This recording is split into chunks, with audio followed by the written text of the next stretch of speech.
أعوذ بالله من الشيطان الرجيم بسم الله الرحمن الرحيم وقلنا يا آدم اسكن أنت وزوجك الجنة وكلا منها رغدا حيث شئتما ولا تقربا هذه الشجرة فتكونا من الظالمين فأزلهما الشيطان عنها فأخرجهما مما كانا فيه وقلنا اهبطوا بعضكم لبعض عدو ولكم في الأرض مستقر ومتاع إلى حين. میرے محترم دینی بھائیو، گزشتہ کل کی آیتوں میں ہم نے سیدنا حضرت آدم علیہ السلام کی پیدائش کے قصے کو پڑھا کہ کیسے اللہ تبارک و تعالیٰ نے پہلا انسان سیدنا حضرت آدم علیہ السلام کی شکل میں بنایا اور پھر فرشتوں سے کہا کہ تم ان کو سجدہ کرو. فرشتوں نے سجدہ کیا، اللہ نے ان کو باعزت بنا دیا. ابلیس نے سجدہ کرنے سے انکار کر دیا، اللہ نے اپنے دربار سے ذلیل کر کے اس کو نکال دیا. قرآن نے کہا ابا واستکبر، ابلیس نے انکار کر دیا اور تکبر کیا. پتہ چلا زندگی کے اندر یہی دو چیزیں ہیں کہ کوئی بھی انسان جب شریعت کے احکام کو ماننے سے انکار کر دیتا ہے تو اللہ کے دربار میں اس کی حیثیت کوڑی کی بھی نہیں رہتی. اللہ اپنے دربار سے اس میں ذلیل کر دیتے ہیں. واستکبر اور تکبر ایک ایسی چیز ہے کہ جو انسان کو ہمیشہ ذلت دکھاتی ہے اور نیچا منہ دکھاتی ہے. اللہ ہم سب کی اس سے حفاظت فرمائے. آگے ابلیس کو تو اللہ نے جنت سے نکال دیا اور اس کے بعد ہی وہ ابلیس بنا، ورنہ تو وہ جناتوں کا سردار، فرشتوں کو پڑھایا کرتا تھا. آسمانوں پہ کوئی جگہ ایسی نہیں تھی جہاں اس نے اللہ کے سامنے سجدہ نہ کیا ہو. لیکن اللہ کا حکم ماننے سے انکار کر دیا، اللہ نے اس کو ابلیس بنا دیا اور اپنے دربار سے نکال دیا. اب حضرت آدم علیہ السلام جنت کے اندر ہیں. جنت کے اندر اکیلے ہیں کیونکہ آپ اکیلے انسان ہیں. بقیہ جنت کے اندر فرشتے تو بہت ہیں، جنت کی نعمتیں بھی بہت ہیں، لیکن اپنے جیسا کوئی انسان پوری جنت میں نہیں، اکیلے. چنانچہ ایک مرتبہ دوپہر کے وقت میں سوئے ہوئے ہیں اور سونے ہی کی حالت میں اللہ تبارک و تعالیٰ نے ان کی بائی پسلی سے ماں ہوا کو پیدا کر دی. چنانچہ جیسے ہی آنکھ کھلی، اپنے ہی جیسا ایک انسان سامنے دیکھا، وہ بھی اپنے خون سے بنا ہوا، اپنے گوشت سے بنا ہوا. اور آپ دیکھیے کہ انسان جب انسان سے ملتا ہے نا، انسان کا جو یہ لفظ ہے، ہم لوگ جو بولتے ہیں انسان، یہ انسان بنا ہی ہے انس سے. اور انس کے معنی ہوتے ہیں کہ جس کو دیکھ کے آپ کا دل اس کی طرف مائل ہو. ہم گجرات سے باہر جاتے ہیں، کسی اور جگہ میں کسی آدمی کو گجراتی بولتے ہوئے دیکھتے ہیں تو فوراً ہمارے کان کھڑے ہو جاتے ہیں کہ میرے علاقے کا آدمی یہاں کہاں نظر آ گئے. دوسرے دیش میں جاتے ہیں، اپنے دیش کا آدمی وہاں پر ملتا ہے تو آدمی فوراً اس کی طرف مائل ہو جاتا ہے کہ بھئی میرے ملک کا آدمی. اسی کو کہتے ہیں انس، اور اسی انس سے اللہ نے انسان کو بنایا. حضرت آدم اکیلے تھے، جیسے ہی نیند سے بیدار ہوئے تو دیکھا اپنے جیسا ایک انسان سامنے، اپنے خون اپنے گوشت سے بنا ہوا. تو فوراً اس کی طرف لپکے ان سے بات کرنے کی کوشش کی. فرشتوں نے روک دیا. فرشتوں نے پوچھا کہ پتا ہے کہ یہ کون ہے؟ تو یہ پہلی مرتبہ حضرت آدم کے منہ سے نکلا تھا ہوا، کہ یہ ہوا ہے. کہ ہوا کا کیا مطلب؟ آپ نے اس کو ہوا کیوں کہا؟ کہا یہ زندہ انسان سے پیدا ہوا ہے، اس لیے اس کا نام ہوا ہے. اللہ تبارک و تعالیٰ نے فرمایا کہ جی آدم، ہم نے ان کو تمہاری ہی بائی پسلی سے پیدا کیا.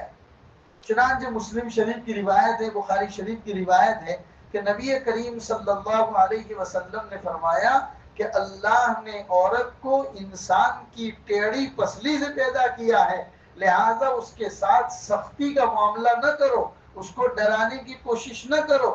جس طریقے سے تم اپنی ٹیڑھی پسلی کے ساتھ جیتے ہو تو ایسے ہی اس کا جیسا ہی مزاج ہو اس کے ساتھ زندگی گزارو. درست کرنے کی کوشش کرو گے تو توڑ پیدا ہو جائے، کیونکہ آپ مرد ہیں. الرجال قوامون علی النساء، اللہ نے مرد کو عورتوں کے اوپر قوام بنایا ہے. تو برداشت بھی آپ کو ہی کرنا پڑے گا، سنبھالنا بھی آپ کو ہی پڑے گا۔ کتنے ایسے نخرے ہوں گے جو آپ کے مزاج کے خلاف ہوں گے، آپ کو وہ نخرے اٹھانے پڑیں گے اور برداشت بھی کرنا پڑے گا، کیونکہ اللہ نے ان کو ٹیڑھی جو آپ کی پسلی ہے اس سے پیدا کی ہے۔ یہ بخاری اور مسلم شریف کی روایت ہے۔ بہرحال اللہ تبارک و تعالیٰ نے فرمایا کہ اب ان کو تمہاری بیوی بنا کر ہم تمہارے پاس دیں گے، لیکن تمہیں مہر ادا کرنی پڑے گی۔ یہ اللہ تمہارا نکاح پڑھائیں گے، اور نکاح پڑھانے کے بعد ماں حوا کو بیوی بنا کر تمہارے نکاح میں دیں گے، لیکن تمہیں مہر دینی پڑے گی۔ حضرت آدم نے فرمایا یا اللہ کیا مہر دوں؟ کہا کہ محمد الرسول اللہ صلی اللہ علیہ وسلم کی مبارک ذات پر 7 مرتبہ آپ کو درود شریف پڑھنا پڑے گا، یہ آپ کی مہر۔ اور امام بیہقی کی روایت میں ہے کہ 20 مرتبہ اللہ نے درود شریف پڑھنے کو کہا کہ آپ کو محمد الرسول اللہ کی ذات پر۔ کہا یا اللہ یہ کون ہے؟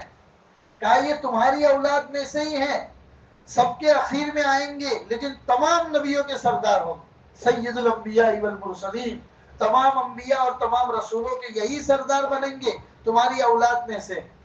ان کا اتنا بڑا مرتبہ ہے کہ اللہ تبارک و تعالیٰ کے عرش کے اوپر اللہ کے نام کے ساتھ ان کا نام لکھا ہوا ہے، لا الہ الا اللہ محمد الرسول اللہ۔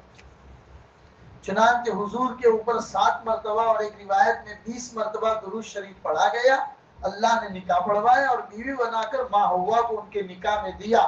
پھر اللہ فرماتے ہیں وَقُلْنَا، ہم نے کہا یا آدم اسکن انت وزوجک الجنہ، اے آدم تم اور تمہاری بیوی جنت کے اندر رہو مزے سے، وَقُلَا مِنْهَا رَغَدًا حَيْثُ شِئْتُمَا، اور مزے سے کھاؤ پیو جو جہاں تمہارا دل کرے، تم وَلَا تَقْرَبَا هَذِهِ الشَّجَرَةَ فَتَكُونَا مِنَ الظَّالِمِينَ۔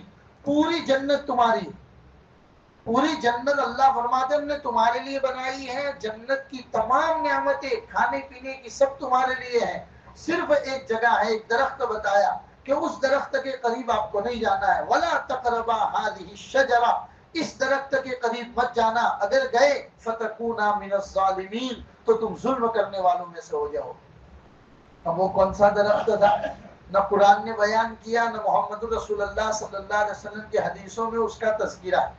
البتہ ابن عساکر نے کئی روایتوں سے اس بات کو ثابت کرنے کی کوشش کی ہے کہ وہ یا تو گیہوں کا درخت تھا، اور بعض روایت سے ابن عساکر نے ثابت کرنے کی کوشش کی ہے کہ وہ انجیر کا درخت تھا، اور بعض روایت میں ابن عساکر نے کہا ہے کہ وہ انار جو ہوتا ہے انار کا ویلا تھا۔ بس کون سا درخت تھا ہمارا جاننا بھی کوئی اتنا ضروری نہیں ہے کہ چلو جنت میں جانے سے پہلے فرشتے پوچھیں گے کہ بتا ورنہ انٹری نہیں ملے گی، کوئی جاننا بھی ضروری نہیں ہے۔ قرآن نے جن چیزوں کو جتنے انداز میں بیان کیا ہے اتنا ہی جان لینا ہمارے لیے کافی ہے، زیادہ ڈیپ میں جا کے خواہ مخواہ کے گھر کے مسائل نکالنا اس کی شریعت میں کوئی اجازت نہیں ہے میرے بھائی۔ بہرحال اگر وہ گیہوں کا درخت ہو یا انجیر ہو یا انار ہو، جو بھی ہو، ایک درخت تھا، اس درخت کے قریب میں اللہ نے جانے سے حضرت آدم اور ماں حوا کو منع کر دیا تھا کہ آپ کو وہاں نہیں جانا ہے۔ چنانچہ حضرت آدم علیہ السلام اور ماں حوا جنت کی نعمتوں کے اندر رہ رہے۔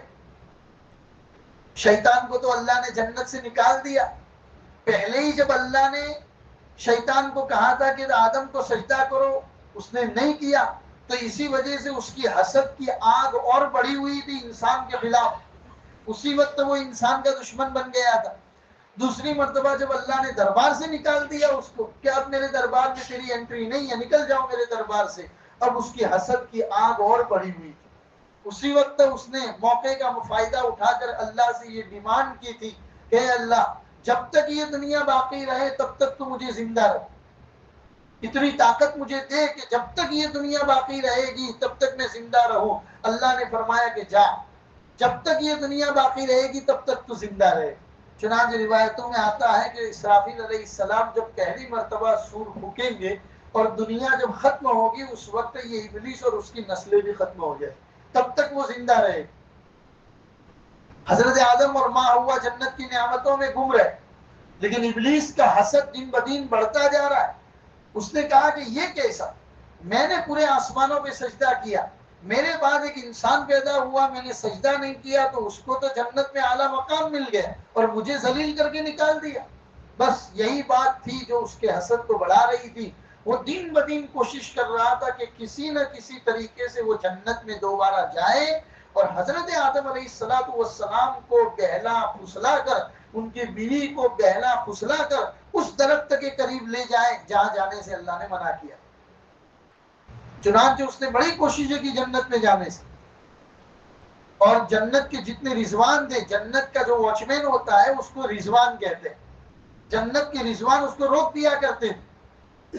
چنانچہ سانپ کے ساتھ اس کی دوستی تھی، ابلیس کی سانپ کے ساتھ دوستی تھی، اور اس سانپ کا تذکرہ مفسرین نے بیان کیا ہے کہ وہ سانپ اس مخلوق جو جنت میں پائی جاتی تھی ان میں سب سے خوبصورت مخلوق تھی، اور وہ اتنا موٹا تھا کہ اس کے پیر اونٹ کے پیروں کے برابر تھے۔ آج تو دنیا میں سانپ کے پیر ہی نہیں، اللہ تبارک و تعالیٰ نے جب سانپ بنایا تھا تب اس کو پیر دیے تھے، اس کے پیر اونٹوں کے برابر تھے۔ تفسیر ابن کثیر میں علامہ ابن کثیر لکھتے ہیں کہ خوبصورت بھی بنایا تھا اللہ نے اس کو، انتہائی خوبصورت۔ چنانچہ ابلیس نے شیطان سے کہا کہ تو مجھے جنت میں اپنے منہ میں بٹھا کر لے جا۔ چنانچہ ابلیس کو سانپ نے اپنے منہ میں بٹھا کر جنت کے اندر اس کو داخل کروا دی۔ جب جنت میں گیا تو جنت میں نہ معلوم وہ کون سی شکل میں ماں ہوا کے پاس پہلے پہنچا، اور ماں ہوا کو بہلا پھسلا کر ان سے باتیں کرنے لگا کہ کتنے قسمت والے ہو کہ تم کو اللہ نے ہاتھ سے بنایا، اور بنانے کے بعد اتنی بڑی جنت تمہیں دے دی، اور اس جنت میں جہاں کہیں تم کھاؤ پیو رہو تمہارے لیے سب کچھ اللہ نے اجازت دی۔ لیکن افسوس، یہ بول کے پھر وہ زاروں قطار رونے لگا۔ تو ماں ہوا نے کہا آخر کیا بات ہے، کیوں روتے ہو؟ کہا کہ تمہیں ایک نہ ایک دن یہاں سے نکلنا پڑے گا، اس جنت میں تم ہمیشہ رہ نہیں سکتے۔ ماں ہوا نے کہا کیوں نہیں رہ سکتے، اللہ نے تو ہمیں ہمیشہ رہنے کا کہا۔ کہا اللہ نے ہمیشہ رہنے کا کہا ہے، لیکن ایک وقت آئے گا تمہیں جنت سے نکلنا پڑے گا، اور اگر تم ہمیشہ ہمیشہ یہاں رہنے کے لیے رہنا چاہتے ہو تو وہ جو درخت ہے اس درخت کو کھا لو۔ اس درخت کا نام شجرۃ الخلد ہے، ہمیشگی کا درخت۔ اس کو اگر تم نے کھا لیا تو پھر تم ہمیشہ ہمیشہ جنت میں رہو۔ ماں ہوا نے کہا ہم نہیں کھا سکتے، اللہ نے منع کیا اس درخت کو کھانے سے۔ تو شیطان چال چل رہا ہے، اسی لیے اللہ تبارک و تعالیٰ نے قرآن میں فرمایا انسان کا سب سے بڑا دشمن شیطان، سب سے بڑا دشمن، کیونکہ یہی تو ہے جو آپ کے دماغوں کے اندر چل کے چالیں بناتا ہے۔ آپ کے دماغ میں آیا مجھے 5 روپیہ صدقہ کرنا ہے، آپ نے ارادہ بھی کر لیا 5 روپیہ صدقہ کروں گا، نیکی کا کام ہے۔ اب شیطان آپ کی نگاہ میں آ کر فوراً خیالات ڈالے گا، کھٹا کھٹا ہے اس کو صدقہ دینے کی کیا ضرورت ہے، اس طرح کے خیالات ڈالے گا۔ جو ارادہ ابھی 5 روپیہ صدقہ کرنے کا ہوا تھا وہ آپ کے جیب میں ہی پڑا رہے۔ شیطان کا کام ہی یہی، ماں ہوا کو پھسلا رہا ہے۔ کہا اللہ نے یہ درخت کھانے سے اس لیے منع کیا تھا کہ تم لوگ جنت میں نئے نئے تھے، یہ درخت مضبوط ہیں، اگر اس کو کھاتے تو تمہاری باڈی اس کو برداشت نہ کر پاتی۔ اب تم جنت میں رہنے کے عادی ہو گئے ہو، لہٰذا اگر اب یہ درخت کھاؤ گے تو تمہیں نقصان نہیں کرے گا۔ اللہ نے تمہارے فائدے کے لیے منع کیا، لیکن اب تمہاری باڈی کیپیبل ہو چکی ہے، اس درخت کو کھا سکتی ہے، لہٰذا تم کھاؤ۔ ماں ہوا نے حضرت آدم کو جا کے یہ بات بتائی۔ حضرت آدم تو ماننے کو تیار نہیں تھے، لیکن شیطان وہی وسوسے ڈال کے، اب اللہ اس قصے میں ہم انسانوں کو یہ بتانا چاہتے ہیں کہ آپ کتنے ہی بڑے ہو جاؤ لیکن مانس بھولنے پاتر، جو بولتے ہیں کہ نہیں بولتے کہ انسان کے جو لفظ ہیں الف نون سین الف نون انسان، اور عربی کا ایک اور لفظ آتا ہے نسیان، نسیان کے معنی بھولنا، تو نسیان اور انسان دونوں ایک جیسا ہی ہے۔ انسان کے اندر بھول کا مادہ اللہ نے رکھا ہے، چنانچہ اللہ کو دنیا بسانی تھی، پورا نظام چلانا تھا، اللہ کا سسٹم کام کر رہا تھا۔ حضرت آدم علیہ السلام کے اوپر بھی نسیان کا غلبہ ہو گیا۔ آپ یہ نہیں کہیں گے کہ حضرت آدم سے غلطی ہو گئی، آپ کہیں گے حضرت آدم سے چوک ہو گئی، اور ماں ہوا کے کہنے سے آپ نے وہ درخت کھا لی۔ جس درخت کے بارے میں اللہ نے صاف منع فرما دیا تھا وَلَا تَقْرَبَا هَٰذِهِ الشَّجَرَةَ، اس درخت کے بالکل قریب مت جانا، فَتَكُونَا مِنَ الظَّالِمِينَ، ورنہ تم ظالمین میں سے ہو جاؤ۔